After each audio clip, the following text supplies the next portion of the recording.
Among the imperialists, they have a vision of the world that I will explain to you. To them, the world is summarized in a triangle. You will see the triangle in most of their insignia.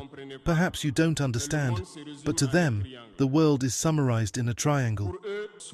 At the top of the triangle is the empire of good, and the empire of good is them. They are prosperity. They are everything positive. They are entitled to all the happiness in this world. They have the right to all the riches. They impose their worldview, their vision, their way of life. That's why during the conquest, they would come to our lands and say they had discovered our lands, because to them, we were savages and had nothing like them. So, they call us natives, and it's them, the people, who have all the rights. To them, the world must operate as they want. To illustrate, I'll take a few examples. Look at their movies. They have brainwashed their people into believing they're superior and entitled to everything. You won't say otherwise. In all their films that they propagate, you will always find the villains are either Russians, South Americans, or blacks playing the roles of drug dealers, pimps, human traffickers, and recently,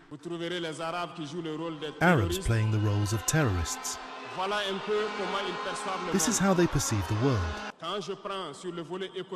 On the economic side, who among us hasn't labeled Chinese products as cheap goods? But today, I can tell you that we were all wrong because China has advanced technology, and it's in China that most of these countries source their goods, put their brand on them, and sell them to us as their own. Look around.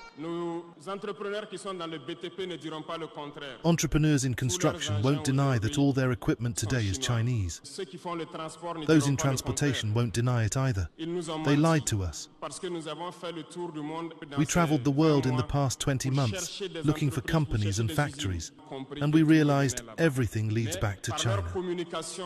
Yet through their propaganda, they made us hate all Chinese products, making us believe that only their products were good. To better understand what I'm saying, it's simple. To better understand what I will say, we need to go back a little in time. You need to go back in time and read about the Tsars, Mongol conquests, Persian, Turkish and Ottoman empires. Read their history and you will understand why the world is the way it is. At the base of the triangle, there are two empires. On one side, the empire of evil, and on the other, the empire of slaves. This is how they see the world. Who do they call the empire of evil? Those I just mentioned. Go back in time, read, and you will understand why they see them as the empire of evil. They believe they must fight and eradicate the empire of evil because it embodies the devil. They communicate this and make their people understand it that way. This is why after World War II, in the 1980s, I will take the case of Russia. All schemes were implemented to collapse it under President Gorbachev, orchestrated by President Ronald Reagan. Three main strategies caught our attention. First, they went to Saudi Arabia and asked them to lower the oil price from $35 to $7 to collapse the Russian economy. Alongside that, remember something. The second strategy, they armed the Taliban, who were received by President Ronald Reagan at the White House with CIA-supplied Stinger surface-to-air missiles to fight the Russians. Later, they pretended to fight the Taliban themselves. Go figure. The third strategy was a bluff, the Star Wars project, which led Gorbachev to create the Paulus project, sinking Russia further. Once Russia collapsed, those who claimed to be the empire of good began to gloat until Vladimir Putin's team came to revive Russia.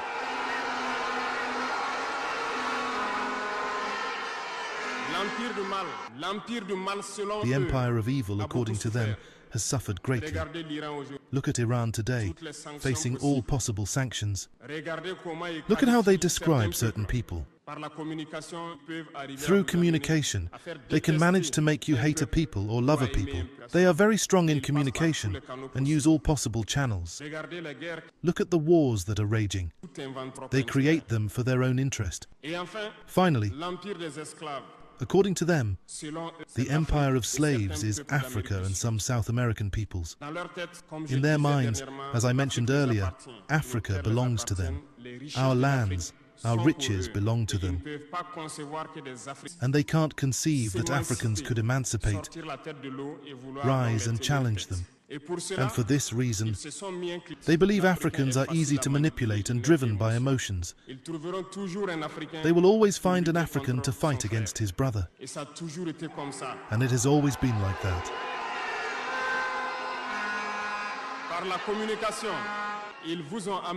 Unfortunately, through their communication, they made us hate our own skin color. In many cultures, including in Burkina Faso, mourning was symbolized by the color blue. When a woman lost her husband, she wore blue clothes for a period. They came and told us that black symbolizes mourning, the devil, mediocrity, everything bad. Unfortunately, we swallowed this so much that we wear black when mourning. We need to wake up because this is how they see the world. They are the empire of good. Others are the empire of evil. And we are the empire of slaves. This is the imperialist worldview. You need to understand this.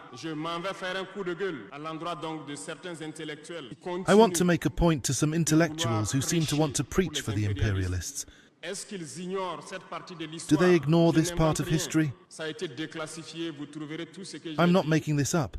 It's declassified. You can find everything I said in libraries or online. Don't these intellectuals know the history of this world? Maybe it's dishonesty, or a few dollars that make them preach for the imperialists. Our intellectuals must always preach to enlighten our people, our masses, so they understand where they come from and how the imperialists see them.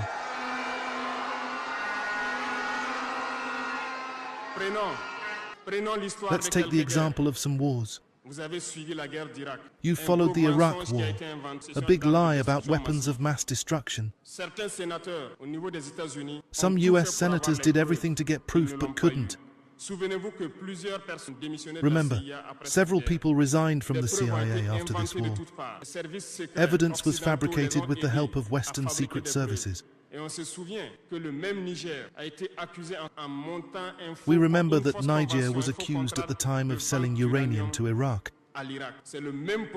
And the same scenario played out recently with accusations of clandestinely selling uranium to Iran. This is déjà vu. They made this claim but found no proof. Even the United Nations eventually found no tangible evidence of weapons of mass destruction. Their objective was to destroy Iraq, create the Islamic State just like they created the Taliban state in the 1980s. Armed them, and later pretended to fight them. Understand the game. This game has gone on too long. We need to wake up, understand, and fight for our future.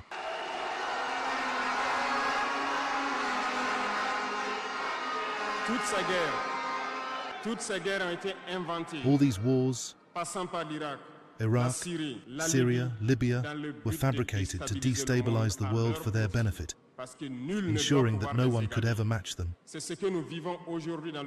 Today, we see the same in the Sahel with terrorism imposed on us, because they will always find blacks who will get excited and take up arms against their black brothers. This is what we are living. They have never left this model, and unfortunately, many people agree with them for a few dollars. They sell themselves cheaply to the enemy, to the imperialists, and fight against their brothers.